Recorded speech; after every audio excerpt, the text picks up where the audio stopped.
Hello everyone, welcome back to my YouTube channel. So in this particular session, we'll be talking about a very interesting topic from strategic management, and that is called value chain analysis tools, which was proposed by Michael Porter. So let us begin. So let's talk about the objective of this model first. The value chain analysis is a strategic tool used to analyze internal firm activities. अब basically एक strategic tool है, तो इस tool का purpose क्या है उसके बारे में बात करते हैं। तो ये आपकी जितनी भी इंटरनल एक्टिविटीज होती हैं, वो भी कौन कौन सी एक्टिविटीज होती है उसके बारे में भी हम बात करेंगे कि वो कौन कौन सी एक्टिविटीज होती हैं, बट आप उन सभी एक्टिविटीज को एनालाइज कर सकते हैं with the help of this tool. Another objective is its goal to recognize which activities are the most valuable for the firm to provide competitive advantage. इसके अलावा ये और आपको क्या हेल्प करता है, तो ये आपको हेल्प करता है अंडरस्टैंडिंग में कि जितनी भी आपकी एक्टिविटीज हैं उन सभी एक्टिविटीज में से कौन सी एक्टिविटीज आपके लिए बहुत ज्यादा वैल्यूबल है और वो आपको कॉम्पिटिटिव एडवांटेज प्रोवाइड करती है या नहीं करती। जो थर्ड ऑब्जेक्टिव है that is that how you can improve your internal operations. आप जो भी इंटरनल ऑपरेशंस हैं, आपके जो इंटरनल एक्टिविटीज हैं, उनको आप कैसे इंप्रूव कर सकते हैं, तो वो भी आपको वैल्यू चेन एनालिसिस से पता चल जाता है। So let's look at the tool. इस टूल को हम देखते हैं, आगे हम इसको डिटेल में समझेंगे। तो इस टूल को देखने के बाद ये पता चलता है कि ये दो एक्टिविटीज में डिवाइडेड है। First activity is called as the primary activities and the other is called as the supporting activities. So we have 5 primary activities over here and then we have 4 supporting activities. तो और इसी के basis पे आपका margin decide होता है। Margin means आपकी profitability decide होती है कि आप कितनी प्रॉफिटेबिलिटी बनाएंगे। अगर ये वाला सेक्शन बढ़ने लग जाता है तो आप ज्यादा मार्जिन बनाएंगे, और अगर ये घटने लग जाता है तो आपका मार्जिन कम होगा।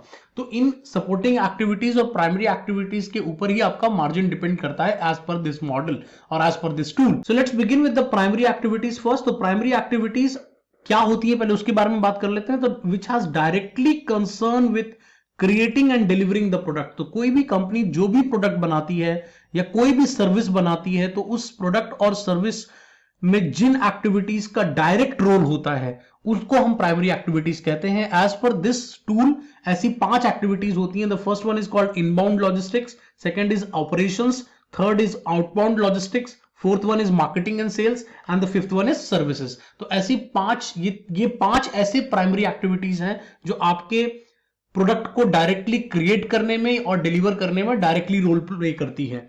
Each of these primary activities linked to some supporting activities which helps in improving the efficiency or effectiveness. तो बाद में मैंने आपको बताया भी कि दो तरह की एक्टिविटीज हैं, प्राइमरी एक्टिविटीज और सपोर्टिंग एक्टिविटीज। तो ये जो प्राइमरी एक्टिविटीज हैं, जब ये सपोर्टिंग एक्टिविटीज के साथ कंबाइन हो जाती हैं तो उसके बाद आपको सबसे बेस्ट रिजल्ट्स देखने को मिलते हैं, क्योंकि आपके जो मार्जिन का एरिया है वो बढ़ने लग जाता है। तो let's discuss all these 5 primary activities in detail now. So the first activity is called as the inbound logistics. So what is inbound logistics? It refers to sourcing the raw material from the various supplier to use for producing the end product. अब कोई भी product बनाने के लिए हमें बहुत सारे raw materials की रिक्वायरमेंट होती है। तो जो फर्स्ट स्टेप है हमारा, जो फर्स्ट प्राइमरी एक्टिविटी है कि उस रॉ मटेरियल को हम कहां से लाएंगे और कैसे उसको यूज करेंगे, वो सारा इनबाउंड लॉजिस्टिक्स का पार्ट है। Organization must try to obtain these raw material at a cheaper cost so that they can provide benefit to the customers.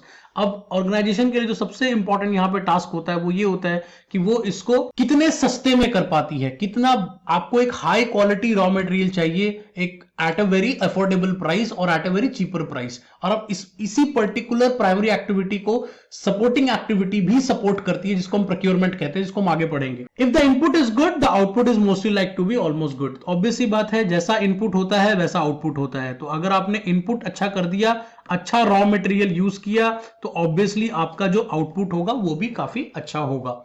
Next activity is called operations. अब ऑपरेशंस क्या होता है? In this stage the raw material acquired in the last stage is processed to convert into final products. अब जो भी raw material आपने acquire किया था पहली स्टेज में थ्रू इनबाउंड लॉजिस्टिक्स, अब आप उसको असेंबल करके एक फाइनल प्रोडक्ट बनाते हैं, जिसको हम प्रोसेस ऑफ प्रोडक्शन भी कहते हैं कई कंपनीज में, या जिसको आप ऑपरेशंस कहते हैं, बिकॉज वहां पे रॉ मटेरियल जो है वो फाइनल प्रोडक्ट में कन्वर्ट होता है। The idea of obtaining operational efficiency and जो ऑर्गेनाइजेशन का मेन फोकस यहां पर होता है वो होता है कि अपनी ऑपरेशनल एफिशिएंसी को बढ़ाएं, मतलब अपनी कैपेसिटी को बढ़ाएं।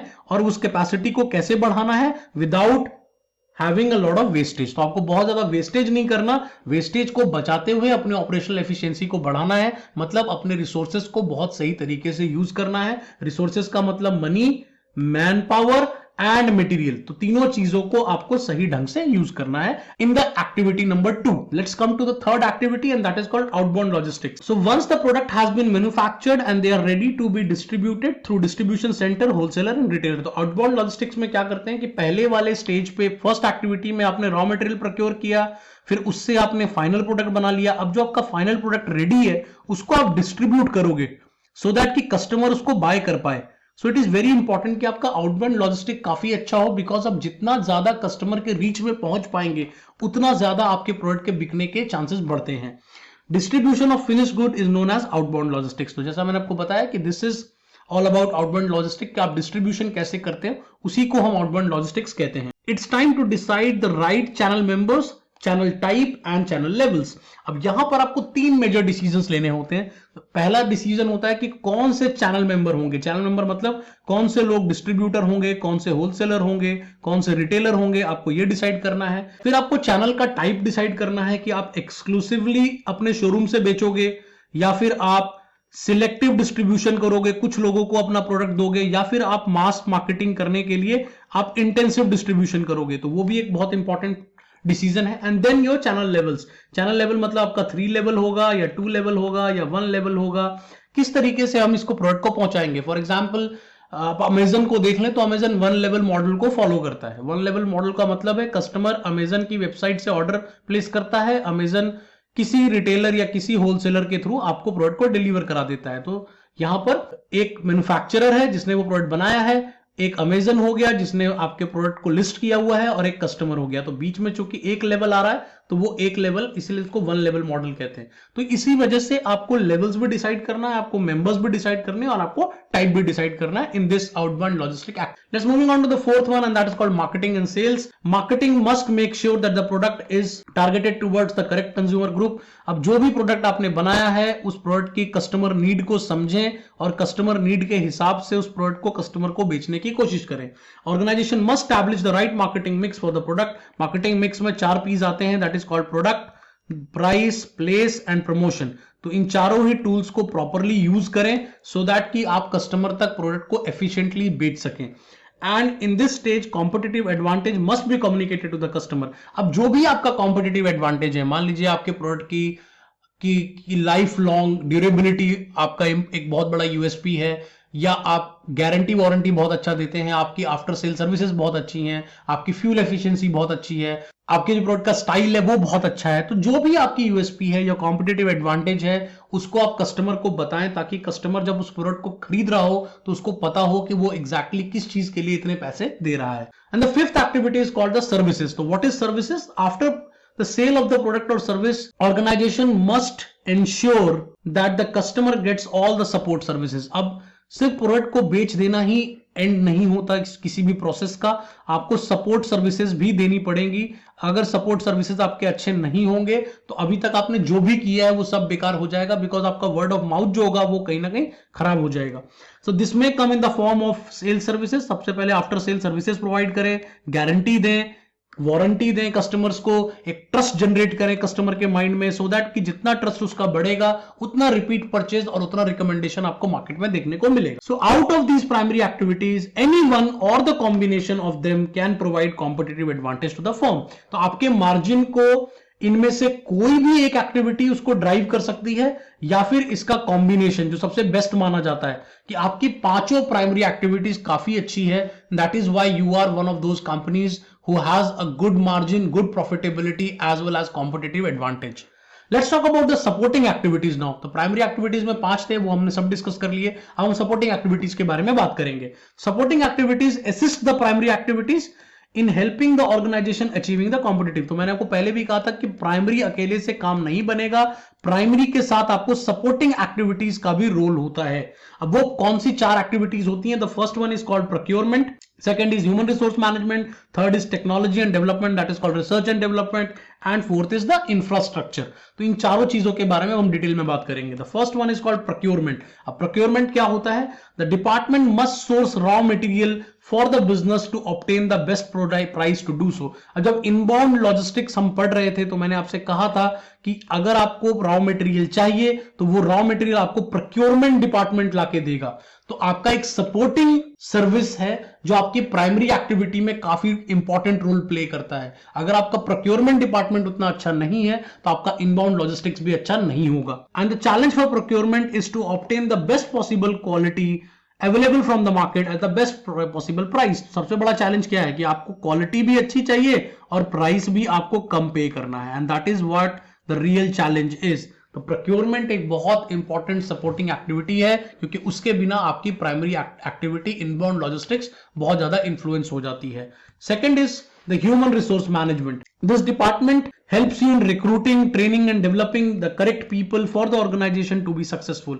एक बात जो हमें समझनी पड़ेगी वो ये समझनी पड़ेगी किसी भी ऑर्गेनाइजेशन की जो एक बहुत स्ट्रॉन्ग यूएसपी होती है या एक स्ट्रॉन्ग कॉम्पिटिटिव एडवांटेज आपको जो मिलता है वो आपके लोगों से मिलता है, क्योंकि किसी भी ऑर्गेनाइजेशन को वहां के लोग बनाते हैं। कैसे बनाते हैं? Because if you are they are self motivated, अगर वो सेल्फ मोटिवेटेड है, they are being paid at the market rate, मतलब उनको सही सैलरी दी जा रही है, they will stay with the organisation and add value, तो ऑब्वियसली वो आपके ऑर्गेनाइजेशन के साथ अच्छा काम करेंगे। क्यों अच्छा काम करेंगे? क्योंकि वो सेटिस्फाइड है, और सेटिस्फाइड होने की वजह से वो सेल्फ मोटिवेटेड है, और सेल्फ मोटिवेटेड होने की वजह से वो कोई भी एक्टिविटी आप कर रहे हैं प्राइमरी में, चाहे मार्केटिंग हो रही है, चाहे सर्विस हो रहा है, चाहे आप प्रोक्योरमेंट कर रहे हैं, आप कुछ भी कर रहे हैं, प्रोडक्शन कर रहे हैं, तो ये सभी एक्टिविटीज में ह्यूमन रिसोर्सेज का रोल बहुत ज्यादा है। Specifically in the service sector, अगर हम टूरिज्म इंडस्ट्री की बात करें, एयरलाइंस की बात करें, सर्विस सेक्टर की बात करें, तो वहां पर आपके एम्प्लॉइज बहुत बड़ा रोल प्ले करते हैं, because people are differentiators over there. वहां पर लोग जो है वो सारी गेम को चेंज कर देते हैं। जैसे टीचिंग इंडस्ट्री में कोई अच्छा टीचर आपको किसी सब्जेक्ट को पढ़ाता है तो सब्जेक्ट के बिल्कुल मायने बदल जाते हैं। वहीं पर कोई ऐसा टीचर जो सब्जेक्ट में उतना अच्छा नहीं है वो आपके अच्छे से अच्छे सब्जेक्ट को भी खराब कर देता है। Let's talk about the technology development, जो थर्ड हमारी सपोर्टिंग एक्टिविटी है। The use of technology is to obtain competitive advantage is very important in the technological driven environment. जो इंडस्ट्री बहुत ज्यादा टेक्नोलॉजी से ड्रिवन है या आपकी कंपनी एक कोई टेक्नोलॉजी बेस्ड प्रोडक्ट बनाती है तो वहां पर R&D बहुत इंपॉर्टेंट हो जाता है, और कई बार ये सपोर्टिंग एक्टिविटी नहीं बल्कि प्राइमरी एक्टिविटी की तरह रोल प्ले करता है। Technology helps you in many ways. Technology बहुत तरह से आपको हेल्प करता है। First, finding new ways to add value.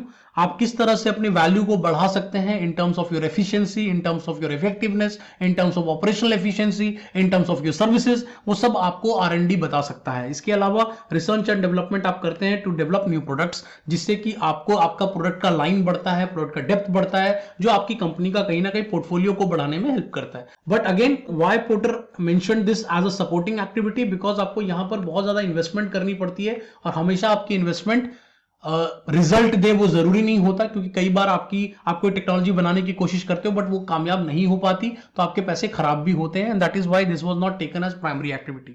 Let's come to the fourth one, and that is called the last one, that is called firm infrastructure. Every organization need to ensure that their finances, legal structure, management structure work efficiently to drive the organization forward।